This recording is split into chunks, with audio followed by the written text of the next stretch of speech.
د چارسدې په رزړو کې د زنانو او ماشومانو هسپتال کې راغلي د مریضانو کورنۍ تنان وایي چې دلته د یو شمېر نوي مشیرو باوجود خو د ډاکټرانو د غفلت له وجې علاج ممکن نه دی او اکثر له مریضانو ته هغه دوايانې د بهر نه د راوړلو ویل کېږي کوم چې په هسپتال کې په سرکاري توګه حکومت ورکولو حکم کړی دی. دوی وایي چې په هسپتال کې د ډاکټر د غفلت له وجې یو ماشوم ژوند د لاسه ورکړو خو اوس دوی ته هم په علاج ترلاسه کولو کې خنډان دي او هغه دا چې ډاکټران د نش برابر دي او مریضان زیات دي. دوی په دغه هسپتال دننه یو احتجاج هم کړی دی خو تر اوس وخته پورې د هسپتال انتظامی دې ته لاس غبرګون نه دی ویلي. سار دلته رالم خپل مې دوه بچي راوستي او خېټه خراب او ایمرجنسي ده. اول خو چې دلته یو ډاکټر ناستو بس هغه کله د سماعت لاله او کله سره لاله زی حالات دغه شانو موت چې رجی دا سجل دي چې بیا غلی کل چې هغه بیا لیکل وکړل بیا ورل موت چې رجی دا ډراپ یا دغه جی بیا یو نرسم نو خدای ستاسو دلته خلک په ایماندار لا اله الا الله محمد رسول الله چې دا کلمه مې ته وي چې دې ځنه خلک خپل اړل چې ورور د موږ وس نشته چې په 2.5-300 روپے کیلو نه رالو نو چې دا دلته راړ نو کلی کې په 300 روپے ولغون دوی ول نه رالو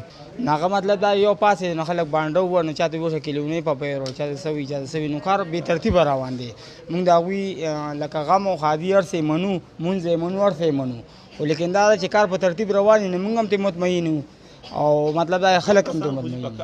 ولکه دې کې سارا لکه دلته چې د دې نه راځي چې دا دې نه به چې دې یو